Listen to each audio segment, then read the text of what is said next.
जय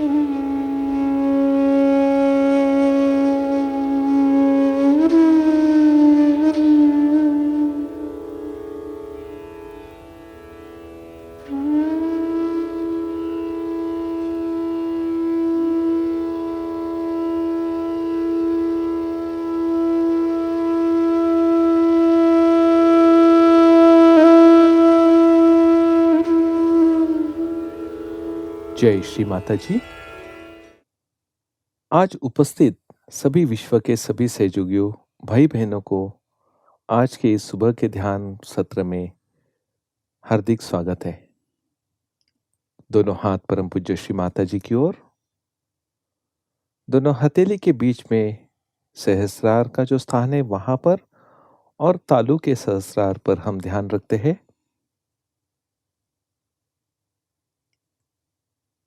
इसी अवस्था में श्री माता जी को प्रणाम करके हम सामूहिक बंधन लेते हैं।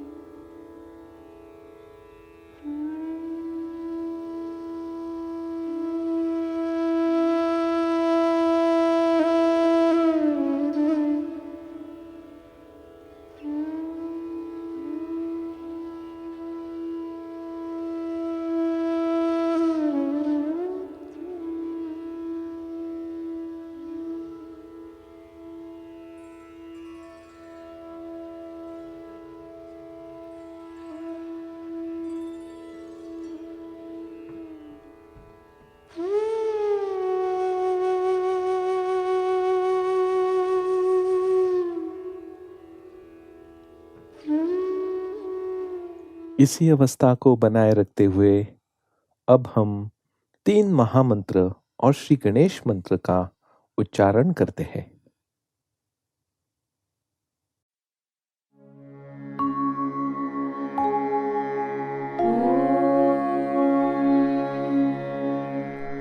त्वमेव साक्षात् श्री महालक्ष्मी महासरस्वती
दोनों हथेली और तालू में संतुलन अवस्था की ओर देखना है।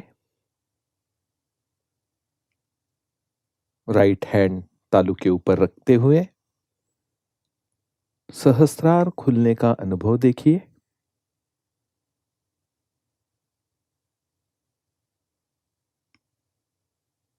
राइट हैंड गोद में रखते हुए लेफ्ट हैंड से भी ये अनुभव चेक करें। लेफ्ट हैंड तालू के 2 इंच ऊपर सहस्रार चक्र की अनुभूति और हथेली में बहने वाला चैतन्य को देखिए।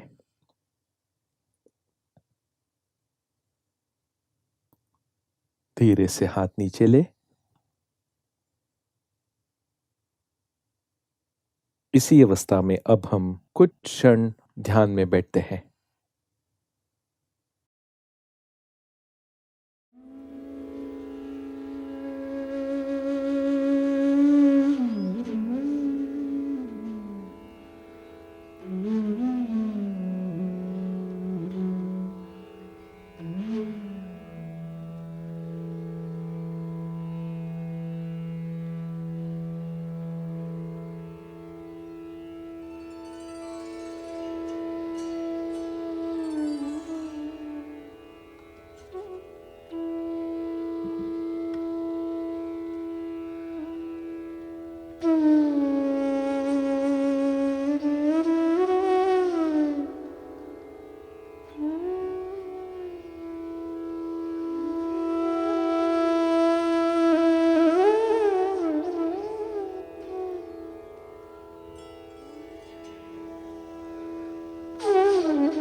इसी अवस्था में अब हम परम पूज्य श्री माता जी की अमृतवाणी आत्मसात करते हैं।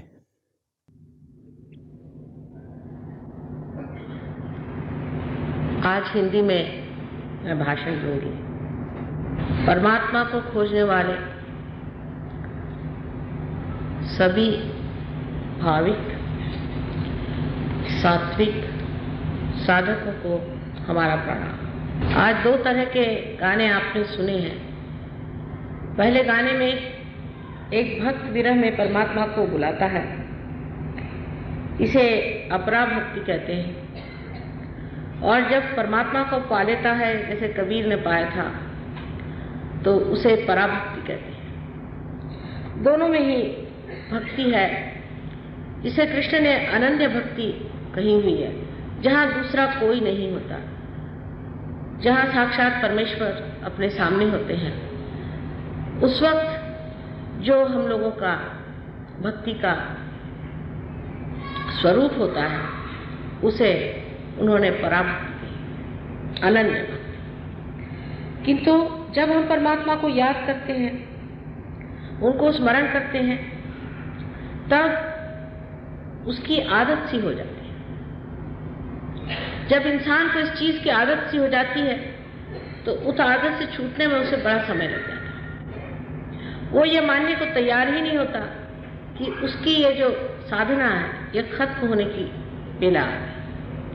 और इसी वजह से भक्तों ने भी दृष्टों को, संतों को, मुनियों को पहचाना है। आप जानते हैं, इतिहास में हमेशा संतों को इतनी परेशानियां उठानी पड़ी। ये नहीं कि सबने उनको सताया, लेकिन जिन्होंने सताया उनको किसी ने रोका नहीं और उनको समझाया नहीं कि ये संत, ये साधु। अब हमारे समाज में, खास करके शहरों में, विविध विचारों के लोग रहते हैं। कुछ तो जो कि परमात्मा में विश्वास करते हैं, इस तरह विश्वास करते हैं जैसे कि किसी मंदिर में गए, नमस्कार कर दिया। कुछ लोग हैं जो कहते हैं नहीं, परमात्मा की साधना करनी चाहिए और धर्म से रहना चाहिए, उनके मंगल गीत गाने चाहिए, हमेशा उनको भजना चाहिए जिससे वो हमेशा याद रहे। कुछ लोग ऐसे होते हैं कि जो कहते हैं परमात्मा वगैरह सब ढकोसला है, ये झूठी चीज है, परमात्मा नाम की कोई चीज ही नहीं। सब तरह के विचार करने का अधिकार परमात्मा ने मनुष्य को दे दिया है। ये मनुष्य को दी हुई देन परमात्मा की ही है कि वो स्वतंत्र है, जो चाहे वो सोच सकता है इस बुद्धि से। लेकिन हम लोगों को तीनों भी दशा में यही सोचना चाहिए कि आज तक हमने जो कुछ भी किया, चाहे परमात्मा में विश्वास किया, उनको भजा, या उनके ऊपर लेक्चर दिए, या उन पर किताबें पढ़ी, जो भी मेहनत करी, या हमने उन पर विश्वास नहीं किया, उनको कहा कि वो है नहीं, उनसे हमने मुठभेड़ की और कहा कि देखते हैं परमात्मा कहाँ है। इन सभी दशाओं में हमें ये सोचना चाहिए कि इसने हमारा क्या भला किया, हमें क्या लाभ, हमारे अंदर कौन सी ऐसी कोई नई प्रकृति आ गई जिसके कारण हमने जो भी किया सो ठीक है। हमारे बाप दादे भी यही करते आए और उनके बाप दादे भी यही करते आए और हजारों वर्षों से ये चीज चलती है। सहयोग में हम लोग ईड़ा और पिंगला दो नाड़ी पर ध्यान दे रहे थे। इसमें से जो ईड़ा नाड़ी है ये भक्ति प्रवण है। ईड़ा नाड़ी पर लोग भक्ति में लीन हो जाते हैं, अपने भावना में बह जाते हैं और परमात्मा में लीन होकर के आनंद से उनका गान गाते हैं। हमारे महाराष्ट्र में, जो कि मैं सोचती हूँ हिंदुस्तान में एक बहुत बड़ा देश है, क्योंकि यहाँ पर पारंपरिक लोग धार्मिक हैं और यहाँ का आराध्य दैवत श्री कृष्ण विठल है। लोग एक एक महीना हाथ में झांझर लिए हुए गाते हुए जाते हैं, विठल विठल विठल, मुंह में तंबाकू रखे।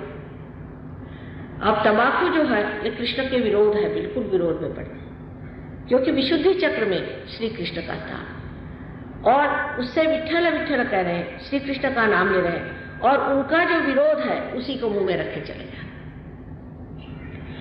ऐसे लोग, बहुत से लोग मैंने देखे जो मुझसे आके कहते हैं कि माँ हम तो जिंदगी भर विठल ही की वारी करते रहे, हर बार वहां पैदल जाते रहे और एक एक महीना हमने मेहनत करी।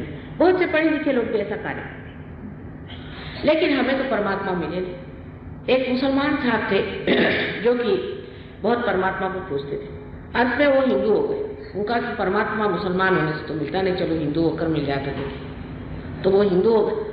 हिंदू होकर के वो इसी तरह से विठ्ठल विठ्ठल करते जाते थे।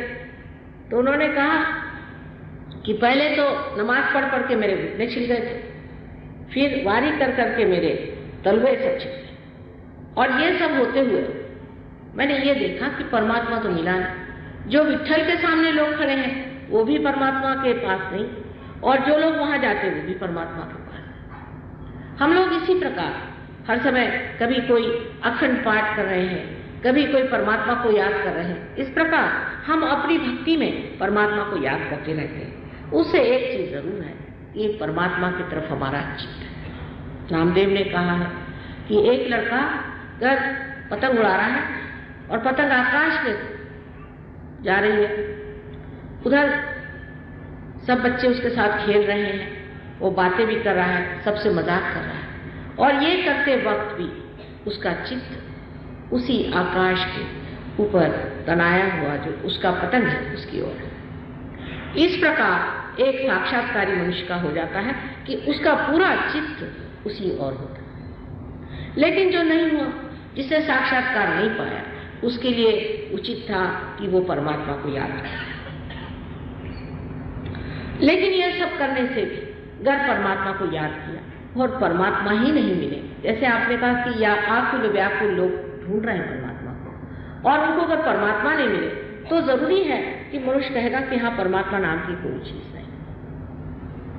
लेकिन क्योंकि हमें उसका अनुभव नहीं हुआ, प्रचिति नहीं हुई, इसलिए उस चीज को पूरी तरह से मना करना मेरे ख्याल से अशास्त्रीय है।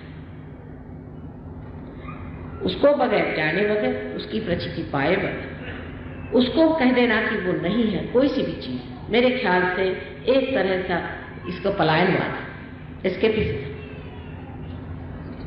परमात्मा है, चाहे आप उसे माने या न माने।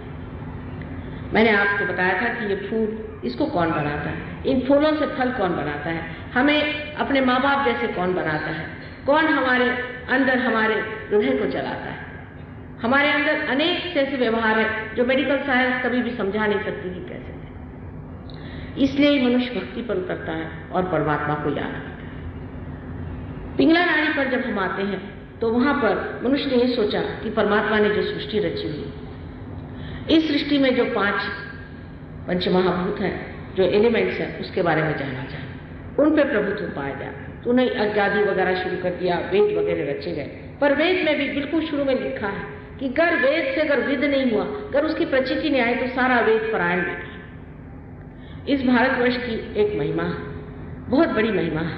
कोई कितना भी बड़ा शास्त्री हो, पंडित हो, वेद व्यास हो, कुछ हो, लोग उसके सामने हाथ नहीं छुआ। पर अगर कोई संत फकीर हो, हाथ में झोली लिए भी हो और संत हो, माना हुआ संत हो, तो लोग उसके सामने झुक जाते हैं, फिर वो राजा हो चाहे वो कुछ हो। ये अपने देश की बड़ी महिमा है। ऐसे आपको कहीं भी नहीं दिखाई देगा। ये इसी देश में होता है, क्योंकि इस देश की अपनी एक बड़ी विशेष पुण्याई है। यहाँ बड़े बड़े पुण्यात्मा, धर्मात्मा, संत साधु। हमारी दृष्टि जो बाह्य की ओर लग गई है, इससे सबसे बड़ा प्रश्न खड़ा हुआ है कि अब सबकी दृष्टि अंतर्मुख कैसे करें। और सबसे पहले कि ये लोग जाने कि इसी देश में, इसी महान देश में ही ये सारा ज्ञान बसा हुआ। अब जो भी मैं आपसे बता रही हूँ बातें, इसको आप इस तरह से देखें जैसे एक साइंटिस्ट के सामने कोई हाइपोथेसिस रखा जाता है। अगर आप उसको उस दृष्टि से देखें तो आपको समझ में आ जाएगा कि जो मैं बातें कह रही हूँ वो आपको पहले देख लेनी चाहिए, जान लेनी चाहिए, फिर प्रचिति आने के बाद में उसको आपको जांचना चाहिए कि ये बात सत्य है या नहीं, परमात्मा है या नहीं। लेकिन पहले धारणा तो करनी पड़ती है, कि धारणा तो करनी पड़ती है कि ऐसी ऐसी बातें हैं, इसे सुनना चाहिए। उसी बात पर अगर आप उखड़े हुए हैं तो फिर आगे बढ़ ही नहीं सकते। पहले आप इसे धारिए, जो मैं बात कह रही हूँ उसको आप समझने का प्रयत्न करें। मैंने उस दिन आपसे इन तीनों नाड़ियों के बारे में बताया हुआ था संक्षिप्त में। आज मैं आपसे इनके अलग अलग चक्रों के बारे में आपसे बताना चाहती हूँ। आपके अंदर 7 चक्र मुख्य है, ये नहीं कि 7 ही चक्र है, 7 मुख्य चक्र माने जाते हैं। ये सब ज्ञान हमारे देश का है, मूल का ज्ञान है। ये आपको किताबों में नहीं मिलेगा। ये बड़े बड़े ऋषि मुनियों ने इसका पता लगाया, कुछ इस पर किताबें भी हैं, लेकिन बड़ी सटीक तौर की हैं। और दूसरा ये भी है कि उपलब्ध भी नहीं है। ये 7 चक्र हमारे अंदर ऐसे बनाए हुए हैं बढ़िया तरीके से कि जैसे कि एक के बाद एक हमारी सीढ़ी हो। ये सीढ़ियां हमारे उत्क्रांति में बनाई गई। जब से हम कार्बन थे तब से लेकर के धीरे धीरे जैसे हम उठने लग जाए, वैसे वैसे हर एक उत्क्रांति का जो एक एक टप्पा हमने हासिल किया, उसके अनुसार ये जैसे कि एक एक माइलस्टोन बनाया गया। सबसे पहले कार्बन का जो हमारे अंदर प्रादुर्भाव हुआ वो है पहला चक्र, जिसे कि मूलाधार चक्र कहते हैं। इस चक्र के बारे में भी बहुत से लोगों को बहुत गलतफहमी है। कुंडलिनी के बारे में तो जिसे देखिए वही लिखने लग जाता है। मैंने ऐसी भी किताबें पढ़ी हैं कि जिसको पढ़ के आदमी कहेगा कुंडलिनी के पास जाने की जरूरत नहीं। एक साहब ने लिखा है कि उसको कुंडलिनी जागरण हो गया, उसके अंदर बिजली चमकने लगी। किसी ने लिखा कि मेरे अंदर छाले आ गए, किसी ने कहा मैं मेंढक जैसे कूदने लगी। हिंदी में नहीं, अंग्रेजी में भी ऐसी किताबें बहुत छपी। वास्तविक कुंडलिनी आपकी माँ है, हर एक इंसान की ये माँ है, अपनी एक व्यक्तिगत माँ है। और ये माँ आपको आपका दूसरा जन्म देती है। ये जो माँ है, ये माँ क्या आपको कोई तकलीफ देगी? जब आपका जन्म हुआ था तो आपकी माँ ने आपको तकलीफ दी या सब तकलीफ खुद उठाई? फिर ये जो माँ, जो विशेष एक दैवी माँ है, वो क्या आपको तकलीफ देगी या आपको परेशानी देगी? बुद्धि से भी काम लेना चाहिए। जो लोग इस तरह की बातें करते हैं या तो वो इस काबिल नहीं है कि कुंडलिनी पर कोई भी हाथ चलाए। हो सकता है वो धर्मपरायण न हो, अधर्मी हो, उनके चरित्र अच्छे न हो, वो रुपया पैसा बनाते हो, लोगों को ठगते हो, हर तरह की उनमें गड़बड़ियां हो सकती हो सकता है कि उनको इसके बारे में कुछ भी जानकारी न हो सकता है कि उन पर किसी ने कुछ भूत प्रेत विद्या करके उनको भस्मीसात कर दिया, कुछ भी हो सकता है। लेकिन कुंडलिनी जागरण से आज तक हजारों लोगों का कुंडलिनी जागरण हो गया है सहयोग से, लेकिन हमने कहीं नहीं देखा कि लोगों में ये परेशानी या तकलीफ होती। कुंडलिनी खुद सूझबूझ रखती है, पूरी तरह की सूझबूझ कुंडलिनी के अंदर है। और जैसे कोई एक टेप रिकॉर्ड नहीं होता, उसी प्रकार इस 3.5 वलय में इसने आपका पूरा इतिहास लिखा। जब से आप कार्बन थे तब से आज तक का पूरा इतिहास इसके अंदर। ये जानती है कि आपने क्या क्या गलतियां की, आप कौन से गलत रास्ते पर गए, आपने क्या क्या अपने साथ दुर्व्यवहार किया है, दूसरों के साथ दुर्व्यवहार किया है, क्या क्या आपने ऐसे काम किए हैं जो परमेश्वर के मार्ग में एक तरह से रुकावटें हो सकती हैं, बाधक हो सकती, वो सब कुछ हो जाता है। उसके पास इसका हिसाब किताब पूरा है। लेकिन वो आपकी माँ है। माँ ये नहीं सोचती कि मेरा बेटा कितना दोषी है, वो ये सोचती है कि किस तरह से इस बेटे को मैं जो है तो उसका जो धन है उसे दे दूँ, किस तरह से मैं बचा लूँ। माँ का ये नहीं विचार आता, समझ लीजिए किसी का बच्चा डूब रहा हो तो माँ ये नहीं सोचती कि इसने मेरे साथ क्या क्या दुष्टता की, कितना सताया। वो सोचती जो भी हो सब माँ इस वक्त बच्चा है।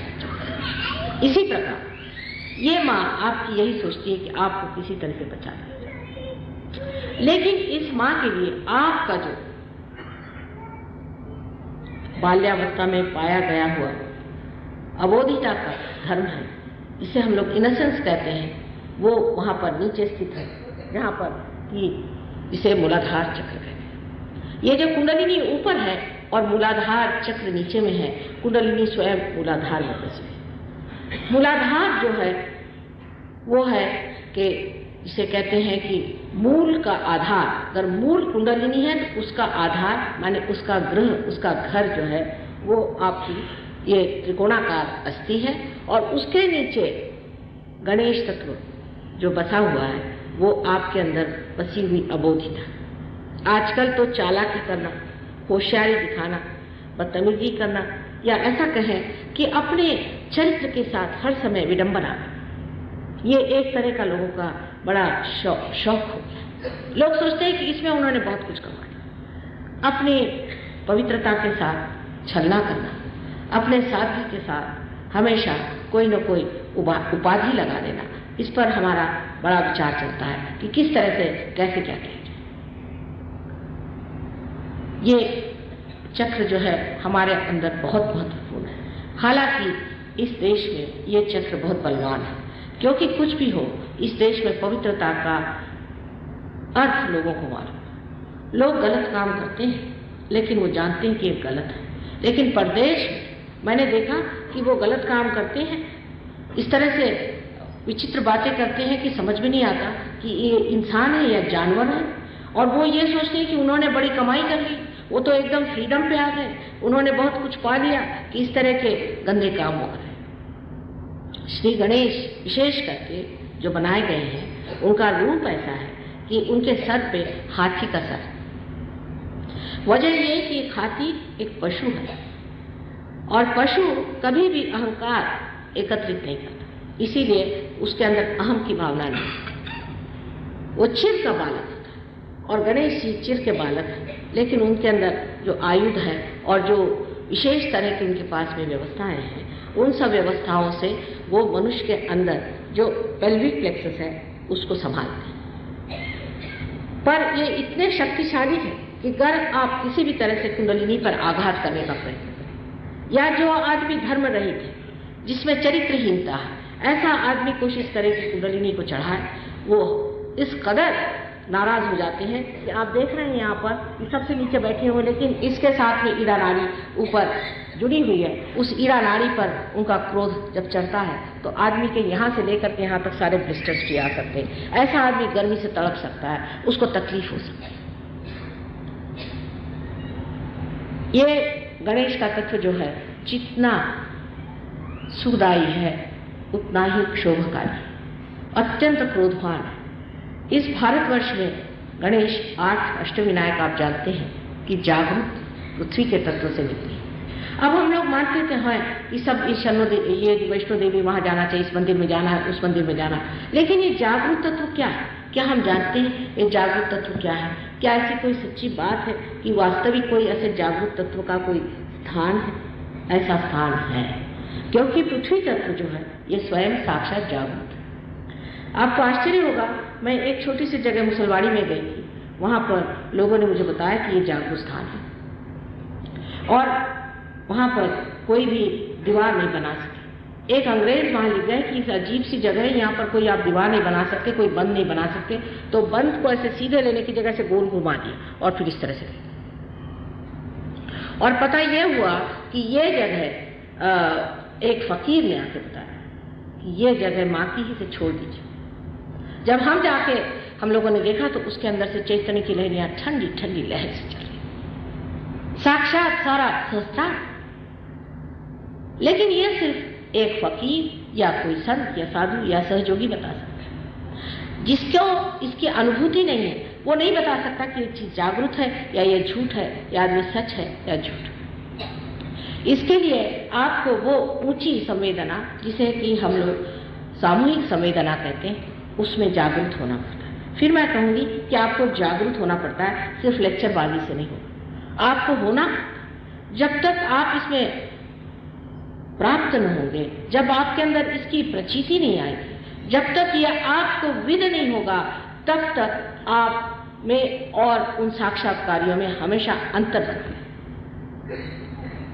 इस चक्र के विशेषता यह है कि जब कुंडलिनी का जागरण होता है, जैसे आप मेरे और ऐसे हाथ करके इस वक्त बैठे तो अच्छा रहेगा, भाषण करते ही काम हो सकता है। और पैर से जूते उतार दीजिए। आप जिस वक्त मेरी और इस तरह से हाथ करके बैठे हुए हैं, तब आपके ये जो 5 यहाँ पर उंगलियों में ये सिंपैथेटिक नर्वस सिस्टम के एंड्स हैं, ये 6 और ये 7, इस प्रकार 7 चक्र लेफ्ट साइड में और 7 चक्र राइट साइड में।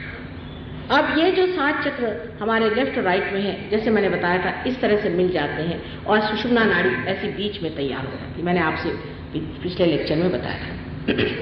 अब जब आप मेरी और हाथ करके बैठे हैं तो धीरे धीरे इसमें से चैतन्य बहना शुरू। जब चैतन्य बहना शुरू हो गया तो वो जा करके वहां पर श्री गणेश को खबर देता है कि अब कोई अधिकारी सामने खड़े हैं। ये अधिकार आपको स्कूलों में, कॉलेजेस में या किसी थियोसॉफिकल सोसाइटी में या थियोलॉजी में या पठनादि से किसी से भी नहीं मिलता। ये अधिकार जो है ये साक्षात्कारी मनुष्य को ही अधिकार है। जब ऐसा व्यक्ति जो जानकार है उसके सामने आप इस प्रकार हाथ फैलाते हैं तो गणेश जी को पहले इसका न्योता मिलता है कि आप कुंडलिनी से अब कहें कि आपको निमंत्रण है और आप चाहें। गणेश जी के बगैर ये काम नहीं हो सकता। अब अगर किसी डॉक्टर से कहा जाए कि गणेश जी जो है ये आपको प्रोस्टेट ग्लैंड को देखते हैं या संभालते हैं तो कहेंगे क्या बात करें माता जी, गणेश जी का और मेडिकल का क्या है। मेडिकल साइंस जो है ये तो ऊपर में है, लेकिन उसके जड़ में अगर श्री गणेश बैठे तो 1 मिनट अपने बुद्धि से ये पूछें कि अगर इससे हमारे प्रश्न अगर किसी तरह से सुलझ सकते हैं तो क्यों नहीं इस चीज को हम समझें कि श्री गणेश क्या है और उनका हमारे अंदर जागरूक होना कितना जरूरी है। एक महाशय थे, वो हमारे पास आए और कहने लगे कि माँ मुझे प्रोस्टेट की तकलीफ हो गई है, डॉक्टर कहते हैं ऑपरेशन करो। वो बड़े सहयोगी थे दूसरे गणेश भक्त। मैंने कहा आप इतने बड़े गणेश भक्त हैं, आपको कैसे प्रोस्टेट हो? मेरी समझ में नहीं आता, क्या गणेश आपसे नाराज हो गए? कहले माँ पता नहीं, मैं तो बड़ी गणेश की भक्ति करता हूँ। मैंने कहा अच्छा लो भाई चना खाओ, आज हमारा प्रसाद चना है, आप चना खाए। तो इधर उधर देखने लगे। मैंने कहा आनाकानी क्यों कर रहे हैं? कहले आज संकष्टी है और संकष्टी में उपवास करता हूँ। मैंने कहा ले यही तो वजह है। जिस दिन गणेश जी का जन्म हुआ उस दिन आप सूतक रख रहे, ये किसने आपसे बताया कि जिस दिन जन्म हो उस दिन आप उपवास करें?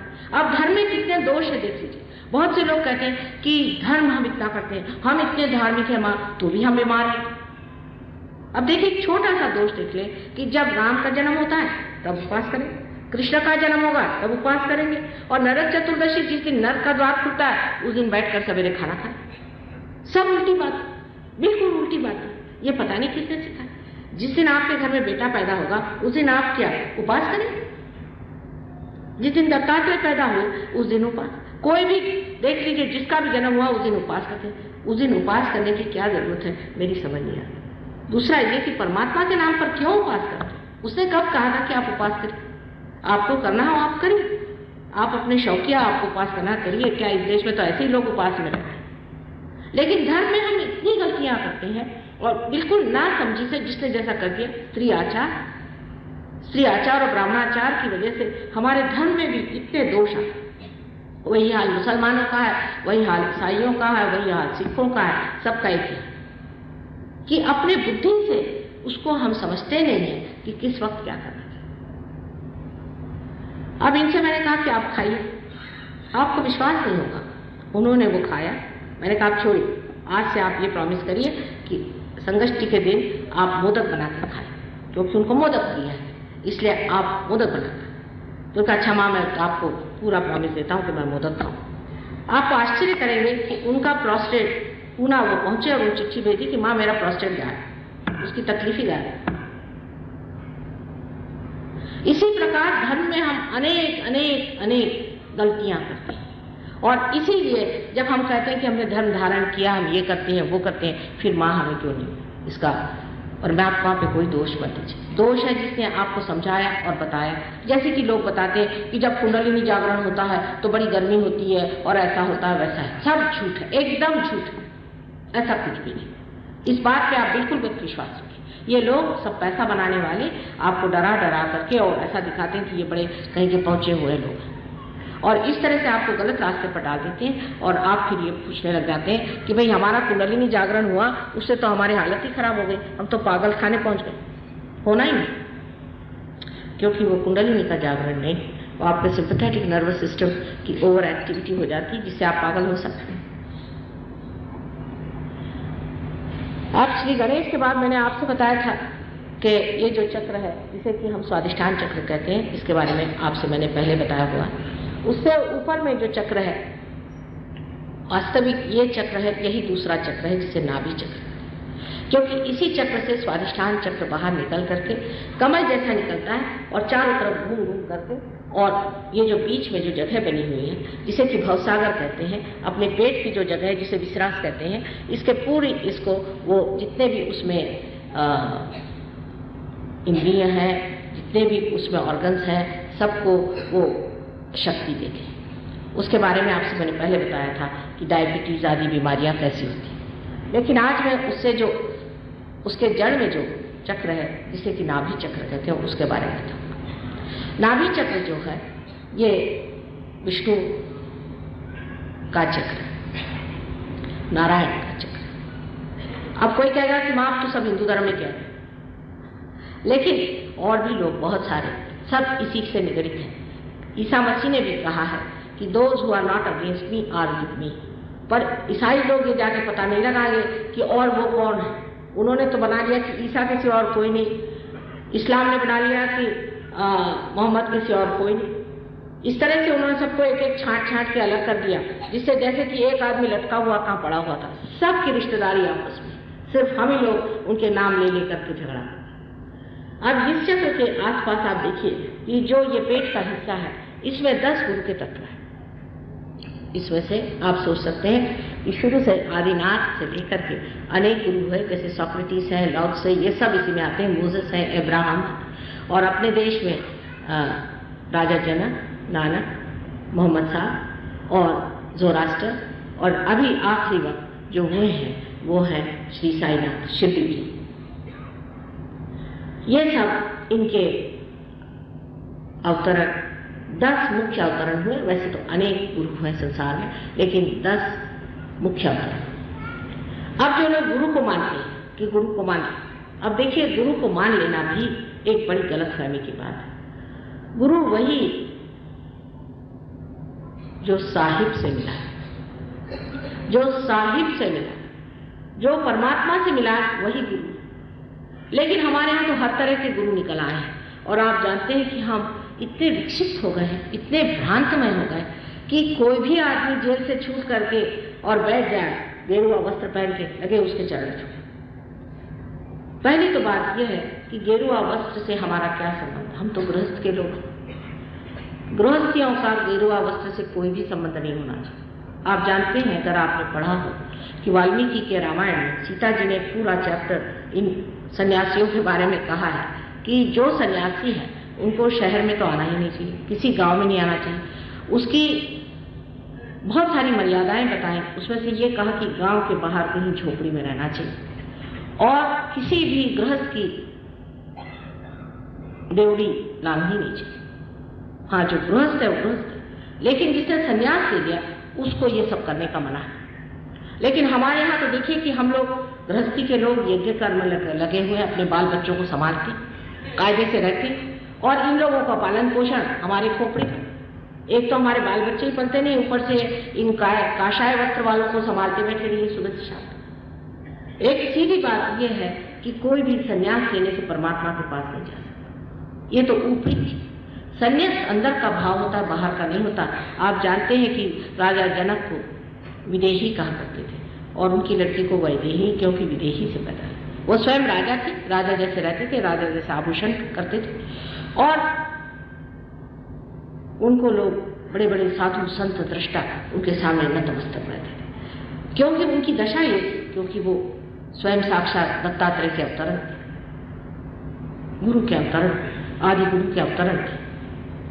लेकिन आजकल हमारे देश में इसकी संवेदना जाती है।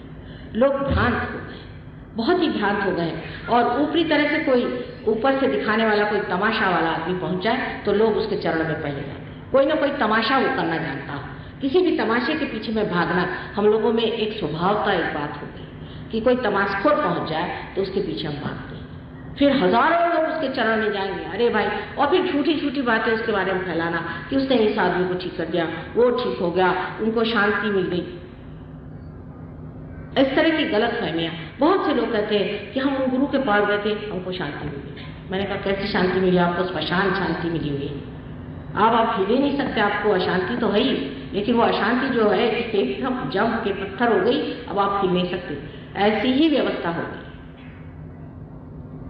क्योंकि ये लोग जो धंधे करते हैं, जिस तरह से ये काम करते हैं, ये आप जानते हैं। हम तो काफी उम्र वाले हैं और हम सब जानते थे इसके बारे में। अब तो आप लोग सब यंगर जनरेशन के लोग हैं, शायद आपने जाना ही नहीं होगा कि भानामती और श्मशान विद्या, प्रेत विद्या, तांत्रिक विद्या अपने देश में बहुत है।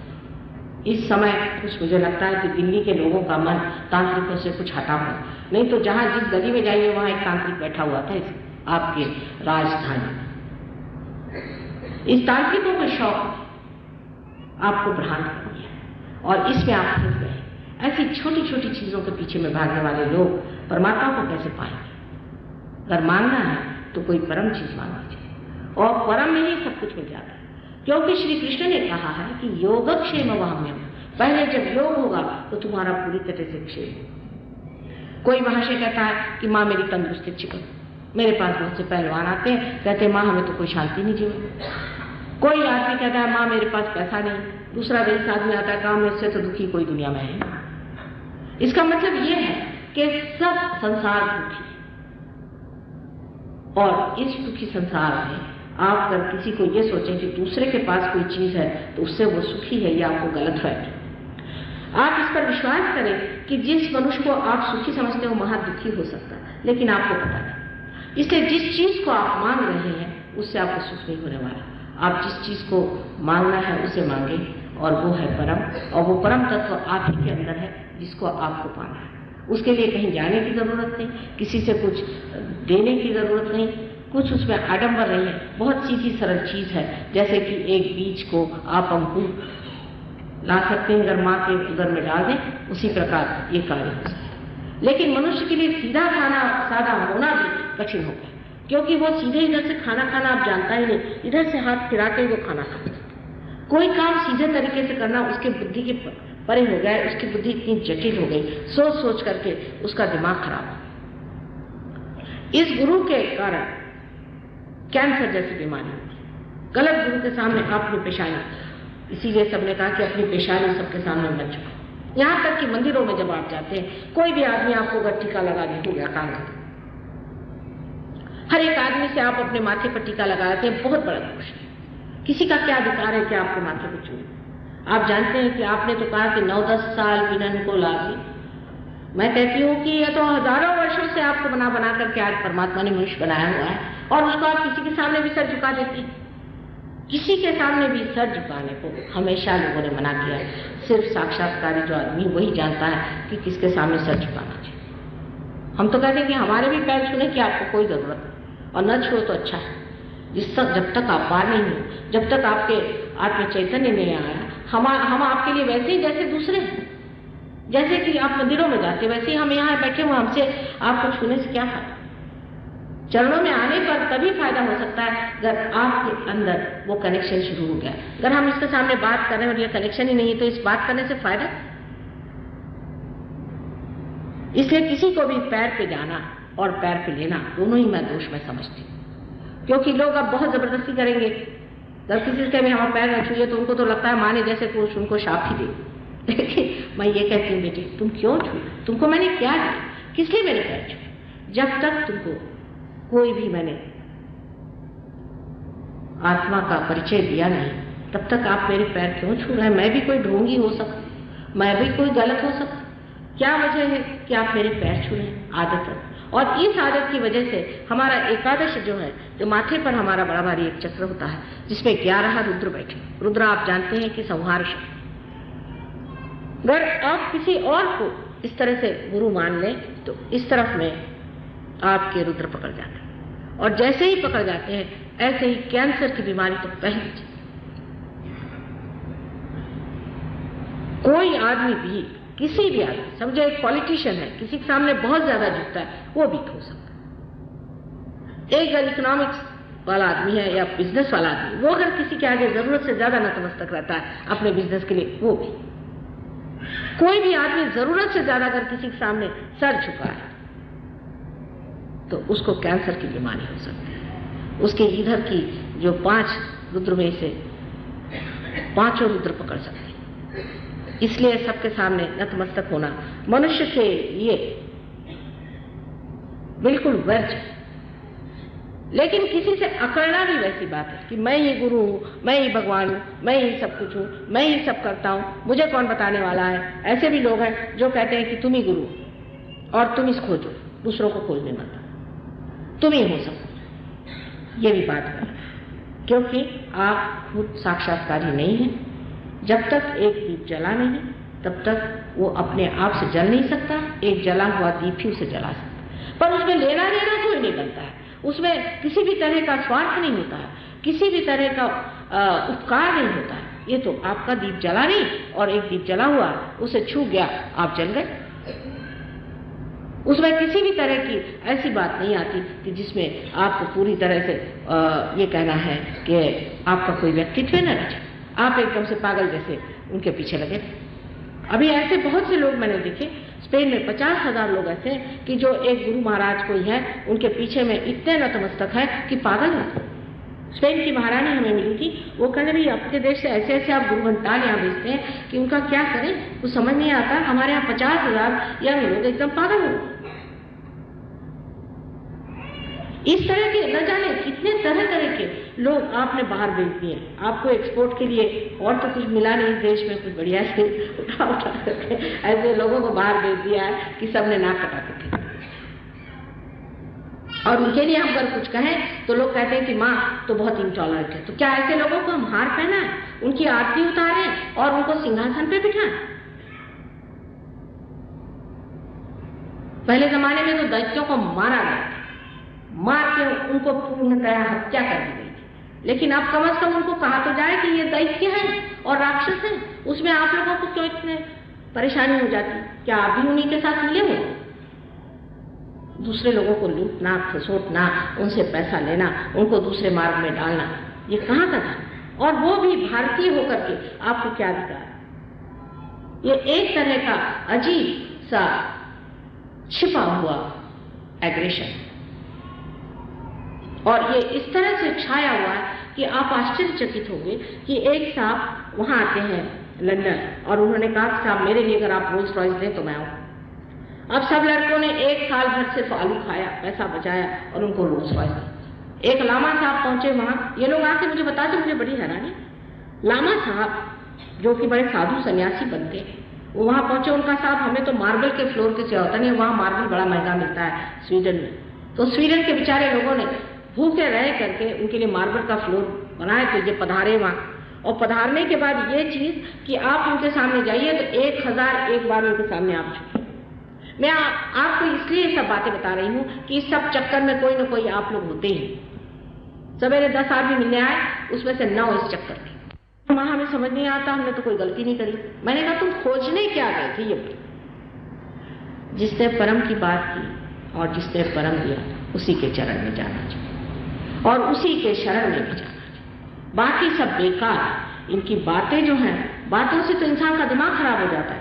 आपने सुना होगा बहुत से लोग वेद पे बात करते हैं, वेद, वेदाचार्य, ये वो।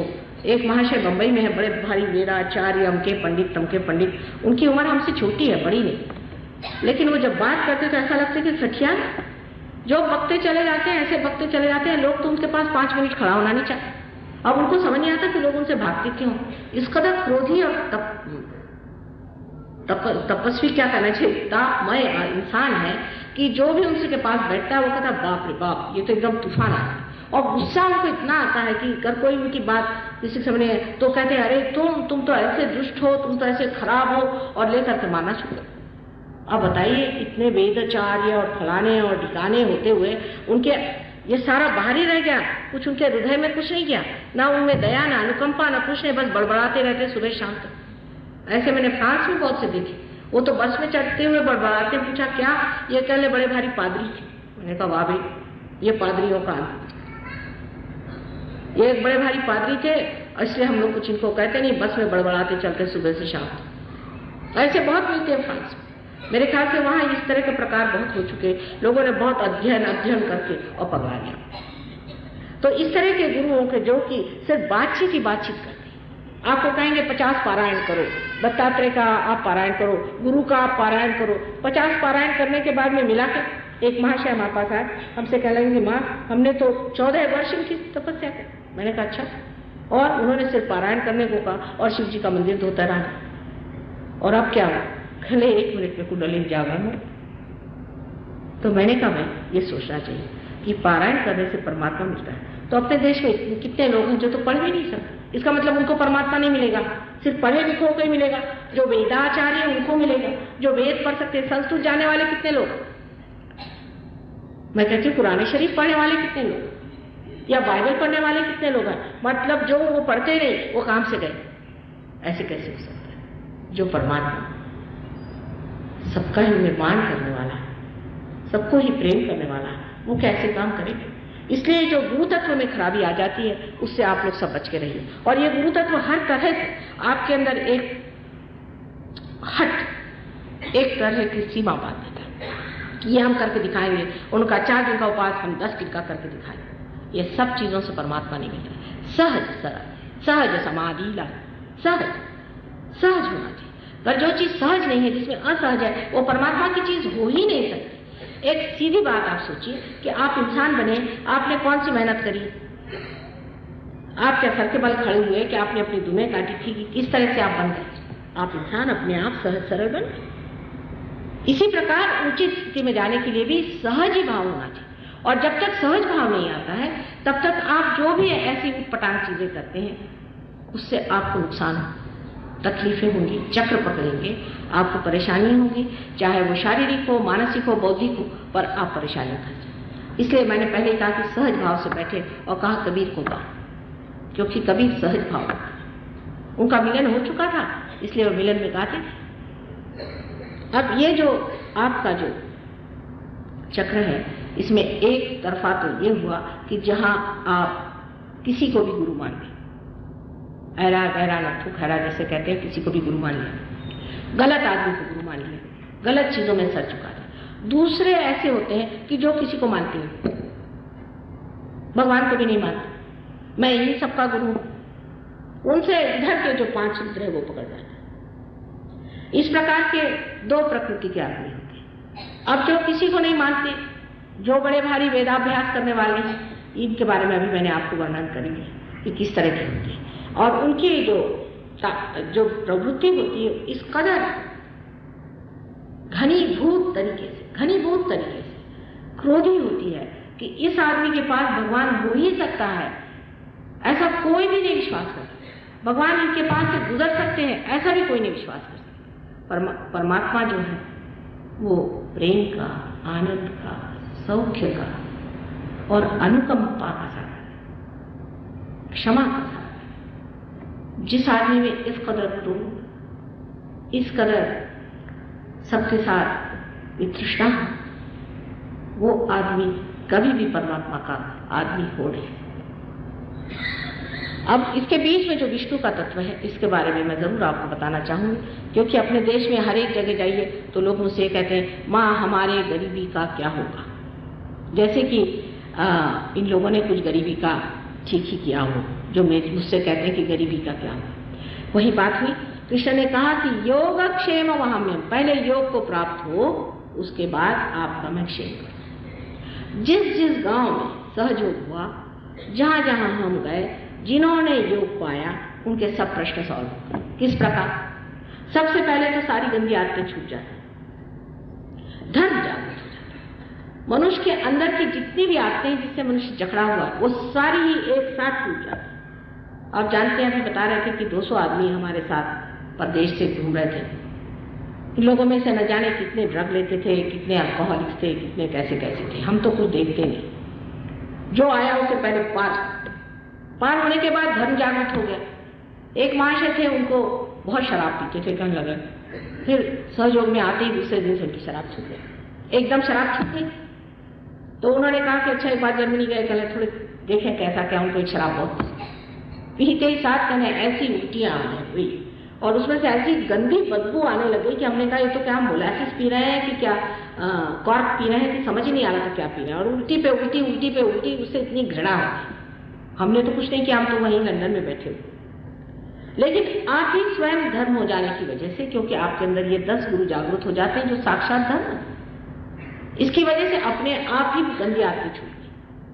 फिर उसके बाद गंदी आदतें छूटने के बाद में आपकी दृष्टि वहां जाने लगी कि जिससे आपको लक्ष्मी पाई।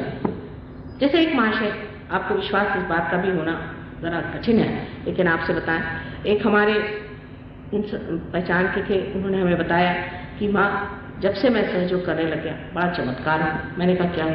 कहने जिस जमीन पे मैं ऐसे टहलता था उसकी मिट्टी इतनी बढ़िया हो गई कि एक आदमी आके मुझसे कहने लगा कि भाई किसी फकीर ने आके हमसे बताया कि यहाँ की मिट्टी थोड़ी सी लेकर के तुम अगर ईंटें बनाओ तो पत्थर जैसी हो जाएगी।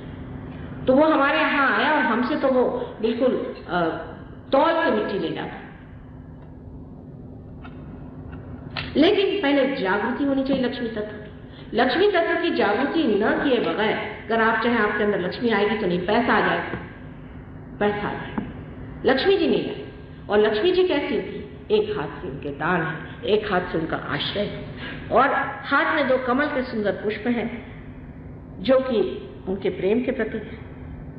और इतना ही नहीं, पर एक भंवरा जिसके अंदर इतने कांटे हैं उसे तक वो अपने अंदर समा लेती है। ऐसे लक्ष्मीपति आप हो सकते हैं जो समाधान में इतने संतुलन में खड़ी की कमल पर पे खड़ी रहती,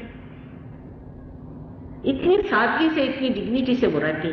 मैं तो बहुत आजकल देखती हूँ कि जो पैसे वाले हैं उनके अंदर कोई डिग्निटी, उनके अंदर दिखाई नहीं देता है कि उनके अंदर कोई प्रतिष्ठा हो।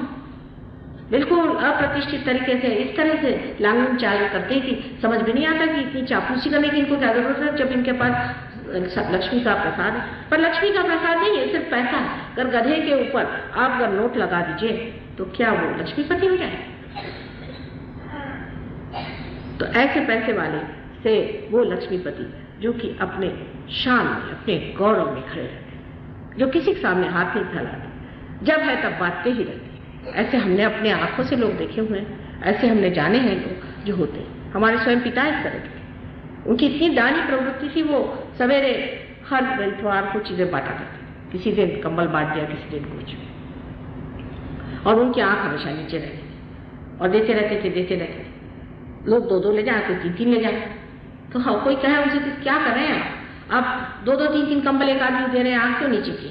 कहले भाई मैं दे नहीं रहा हूँ, दे कोई और रहा, मैं इसलिए मेरी शर्म लगती। सब लोग कहते हैं आप दे रहे हैं, इसी बात। ऐसे तो बड़े स्वातंत्र वीर थे, लेकिन इस मामले में उन्हें शर्म लगती कि लोग मुझसे कह रहे हैं, मुझे बड़ी लज्जा आती, लोग मुझे कह रहे हैं तुम दे रहे। और देते वक्त में कहले अब देने वाला जो वो जाने, मुझे मतलब नहीं, ले 2 चाहे 4, मुझसे क्या मतलब, जिस दे रहा है वो जाने, मुझे क्या करने का, मैं तो बीच में खड़ा हुआ।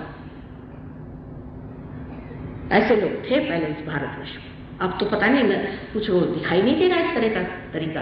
पैसे वाले का मतलब तो यही हो गया कि बहुत घमंडी, बहुत क्रूर और किसी का परवाह नहीं, अपने माँ बाप की परवाह नहीं, अपने भाई बहनों की परवाह नहीं, अपने को बहुत सब कुछ समझना, ये पैसे वाले की लक्षण। दुनिया में किसी की भी परवाह नहीं करना। ये जो हमारे यहाँ अब नया तरीके का पैसे का भूत सवार हो गया है, इस भूत से हमारी जो समाज व्यवस्था पूरी तरह से टूट गई। औरतों के लिए भी अब ये हो गया है कि पति से बढ़ के पैसा हो, बच्चों से बढ़ के पैसा हो, हर चीज में पैसा आ गया। जहां पैसा मुख्य हो जाता है और प्रेम नगण्य हो जाता है, वहां लक्ष्मी का स्वरूप खत्म, वहां सब लक्ष्मी का स्वरूप खत्म हो जाता है और उस जगह सिर्फ पैसे का एकदम रूखा जीवन आ जाता है, जो आज आपको प्रदेश में दिखाई देता है। यहाँ से भी जो हिंदुस्तानी प्रदेश में जाते हैं, उनकी पता नहीं क्या हो जाती है, सारी परंपरा टूट करके वो बेतहाशा पैसे की तरफ दौड़ते हैं। मैं तो उन लोगों को देखकर हैरान होती हूँ कि ये क्या मेरे देश के लोग हैं। इस तरह से जब हम अपने को गलत रास्ते पर डाल देते हैं, तब उस पर बहुत जोर का मारा होता है। ऐसे पैसे वालों को बहुत बुरे दिन भी देखने पड़ते हैं। उनके बच्चे जो वाहियात कर जाते हैं, इधर उधर दौड़ जाते हैं और गलत काम करते हैं। ऐसे पैसे वालों के लिए कोई भी आशीर्वाद नहीं था। आप जाके देखिए, रात रात भर सोते नहीं, उनको परेशानियां। तो जो पैसा लक्ष्मी स्वरूप है, उस पैसे को आप प्राप्त करते हैं, उस संपत्ति को, उस धन को आप प्राप्त करते हैं जो लक्ष्मी की देन है, जब आपके अंदर कुंडलिनी जागृत है। और इसलिए इस देश का जो दारिद्र्य है उसी दिन दूर होगा जब यहाँ पर लोग योग को प्राप्त हो। उससे पहले कभी नहीं हो सकता। आप कोशिश कर लीजिए। मैं गई थी वहां पर राहुरी में, मैंने देखा खूब झोपड़ियां बनी हुई। कल अभी ये झोपड़ियां बनाई, मैंने कहा अच्छा कि कोई नगर बनाया है। मैंने कहा नगर कैसा है पता नहीं। वहां से जा रहे थे तो सामने रास्ते पर, इस रास्ते से जा रहे थे, सामने इस तरह से रास्ता था, उसमें से लोग खूब शराब पी पी करके आके और रास्ते धड़ाधड़ गिर रहे। एक तो हमारे मोटर के सामने गिर गया और एक नहीं, 2 नहीं, काफी सारे लोग वहां से निकले रहे। मैं कहा भाई ये कौन सा नगर बनाया? ये झोपड़ियों का नगर बनाया, इसमें सब शराबी चलती। कल हाँ, ये तो ऐसे नगर बने। इनको झोपड़ी दी तो उसमें शराब शुरू कर दी, 100 रुपया दे दिया तो उसमें शराब शुरू कर दी।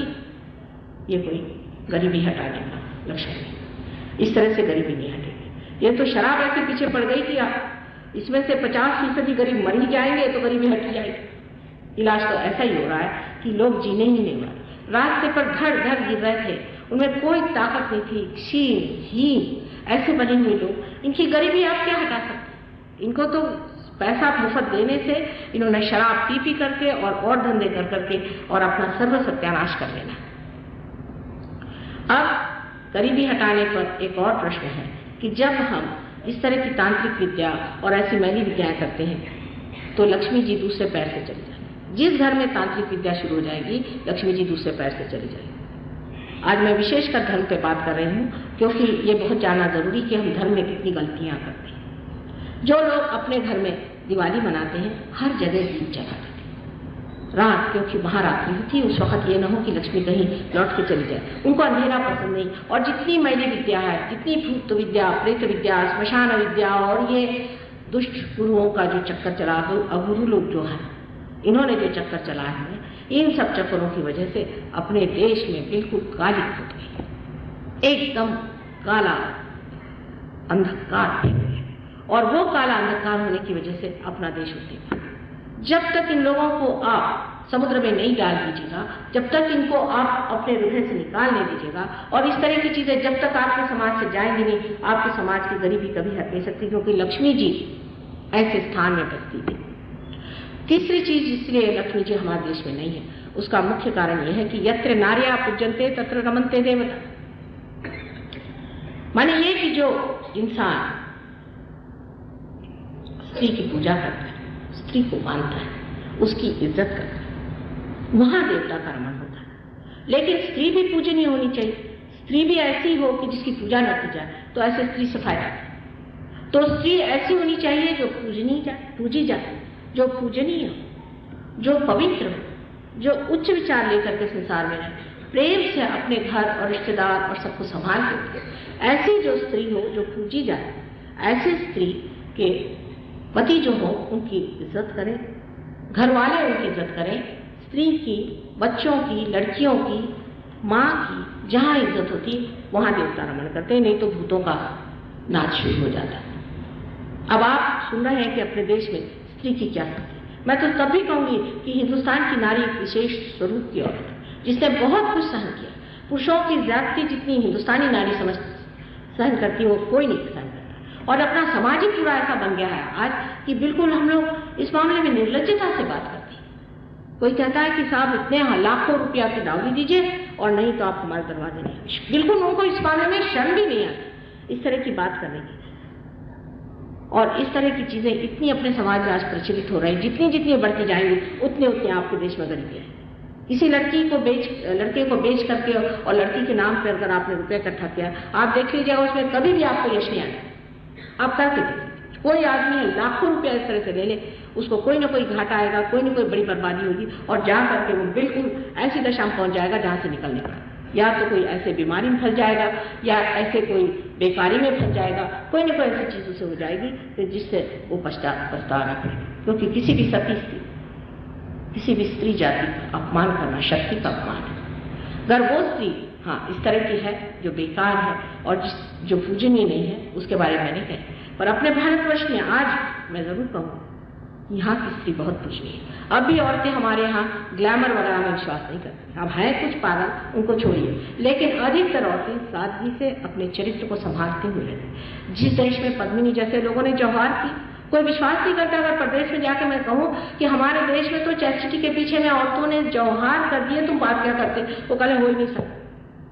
मैंने कहा तुम क्या समझोगे, तुम उस ऊंची चीज को तुमने जाना है, उन आदर्शों को तुमने जाना है। आज उन आदर्शों को सबको मटिया मेट करके और हम इन पागलों के पीछे मगर भागना शुरू कर दें, तो मैं आपसे बता रही हूँ गरीबी जो नहीं आने की वो आ जाएगी। और इन लोगों में क्या कम गरीबी? आप इनको समझते हैं ऐसे, मैं तो सोचती हूँ इनसे गरीब को, इनके घर जाइए, अगर एक कप इन्होंने चाय दिया तो इनका दिल जो है बैठ जाता है। एक कप चाय अगर इनके घर से खर्च हो गया इनका दिल बैठ जाता है। और हम लोग दिलदार गरीब भी हैं तो भी हमारे घर में कोई आता है तो उसको चाय पानी कुछ न कुछ नहीं है तो गुड़ ही खाने को दे देंगे भैया, जो भी घर में जो कुछ भी रह सकता है। हमारे साथ जो लोग सफर कर रहे थे देहातों में, हैरान कि लोग झोपड़ियों में रहते हैं और उनका दिल है कि राजा जैसे, और ये लोग महलों में रहते हैं और ये है बिल्कुल भिखारी। मैं तो रोज के अनुभव लंदन में देखती हूँ कि जितने भी विदेशी लोग हैं बड़े बड़ी पोजीशन में हैं, बड़ी बड़ी इसमें हैं, आप उनको कितने भी प्रेजेंट दे दीजिए, कुछ भी कर दीजिए, उनसे एक पैसा नहीं। हमारे साथ की सेक्रेटरी है, वो साहब से कहती है कि भाई आपके बच्चे आ रहे हैं ग्रैंड चिल्ड्रन, तो आप परेशान हैं? उनका क्यों भाई? मुझसे कहती आप परेशान हैं? मैं कहा क्यों? कल आपका सारा घर बंदा हो जाएगा। मैंने कहा ये घर किसके लिए है? ये क्या मेरे लिए घर है? ये तो उन्हीं के लिए घर है जो मेरे बच्चे हैं। उनका ये था, कहती कि हमारी जो ग्रैंड मदर थी जब तक 2 पी हमसे नहीं लेती थी हमको टेलीफोन नहीं करती। और उसी लंदन शहर में आप आश्चर्य करेंगे कि 2 बच्चे हर हफ्ते में मारे जाते हैं।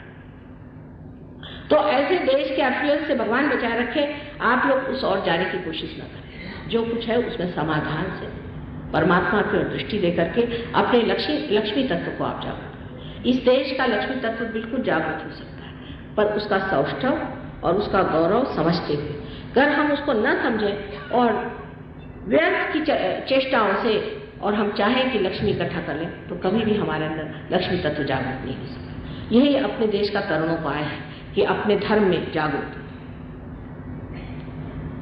ये हमारे देश के लिए एक ही तरीका है, इतना ही नहीं, लेकिन जब ऐसा होगा, और होगा ही क्यों न होगा, उस वक्त सारी दुनिया के देश आपके चरणों में लौटेंगे और जानेंगे कि असली श्रीमंती जो है, असली रियासत जो है वो इस देश में। अभी लोग देखते हैं तो आंखें खुल जाती, कहते हैं इतने गरीब लोग साफ लोटा मांझ करके उसमें दूध लेकर के आ गए हमें देने के लिए। ये लोग विश्वास नहीं कर सकते कि इतने बड़े हृदय के लोग इनके देहातों में कैसे रहते। सो उस चीज को खोना नहीं है। और ये समय ऐसा आया है कि हम खो रहे हैं, हमारे बच्चे बिगड़ रहे हैं और इस ओर हम जा रहे हैं। इस वक्त बहुत जरूरी है कि सहयोग की स्थापना करके और अपने बच्चों को रोक लीजिए, उनके अंदर लक्ष्मी तत्व जागृत करके उनके अंदर ये गौरव भर दीजिए। आज मैंने आपसे विशेष करके लक्ष्मी तत्व पे बात की है क्योंकि बहुत जरूरी चीज है आप लोग जाने कि हमारा देश गरीब क्यों, और इसकी गरीबी आप गरीबों को रुपया देने से नहीं। आप देखकर देखिए, आप किसी भी गरीब आदमी को 100 रुपया दीजिए ना, वो गुत्ते पे गया तो कहाँ जाए, कोई भलाई नहीं। इसलिए आप जान लीजिए कि पैसे के झेलने के लिए भी लक्ष्मी तत्व जरूरी है। ऐसे ही रईस लोगों को भी सोचना चाहिए कि पैसा जो है वो हमारे लिए परमात्मा ने दान के लिए दिया। हम बीच में एक माध्यम बने खड़े हुए हैं और इसको दान के लिए दिया हुआ। इसका जो भी शुभ कर्म हो सकता है वो करना चाहिए और इससे जो भी लोगों की मदद हो सकती है वो करना चाहिए और अच्छे मार्ग में, सन्मार्ग में रहना चाहिए, अच्छे काम करना चाहिए। सबसे बड़ी चीज है परमात्मा का आशीष। जब तक उसका आशीष नहीं मिलेगा सब चीज व्यर्थ, उसमें कोई शोभा ही नहीं है। ऐसे घर में जाओ तो आपकी टांगें टूटने लग जाती है, आपको लगता है बाबा कब भागते हैं घर में से। उनका खाना खाओ तो आपको उल्टी हो जाएगी, कोई ना कोई तकलीफ हो जाएगी। ऐसे लोग जो बिल्कुल ही पैसे से जुटे हुए हैं एक मशीन बन जाते हैं, उनके अंदर कोई है नहीं। क्या अपने घर में लोग सोचते हैं हमारे घर में कुछ भी नहीं है, हम भूखे रह लेंगे, तो ऐसे लोगों के घर का खाना नहीं चाहिए। मनुष्य को ये जान लेना चाहिए कि हमारे अंदर परमात्मा ने स्वयं साक्षात लक्ष्मी का स्थान रखा हुआ, वो हमारे अंदर बसी हुई, सिर्फ उनको जागरूक मात्र करना। और उस जागृति के लिए आपको कोई बुद्धि के घोड़े दौड़ाने की जरूरत नहीं, कोई विशेष सोचने की जरूरत नहीं, सिर्फ कुंडलिनी का जागरण होते ही ये कार्य हो सकता है, तो इसे क्यों न करें। और इसे करना नितांत आवश्यक है और ये होने का समय आ गया है। एक विशेष चीज है कि ये विशेष समय आ गया और इस विशेष समय पर आप इस वक्त उपस्थित हैं, इसका आप पूरी तरह से उपयोग करें और अपने लक्ष्मी तत्व को पहले जागृत करें। आज के लिए इतना ही काफी है, फिर और 2 दिन लेक्चर दूंगी, तब उस पर और तत्वों के बारे में आपको बताऊं। इसी निर्विचार अवस्था में अब हम कुछ क्षण निशब्द ध्यान करते हैं।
जय श्री माता जी।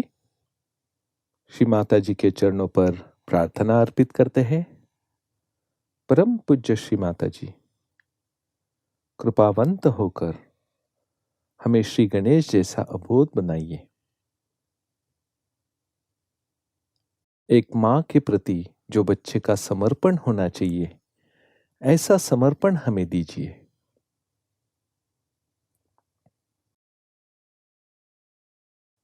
श्री माता जी, आपके चरणों पर कोटि कोटि नमन। अब हम सामूहिक बंधन लेते हैं।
आज का ध्यान सत्र यहीं पर समाप्त होता है।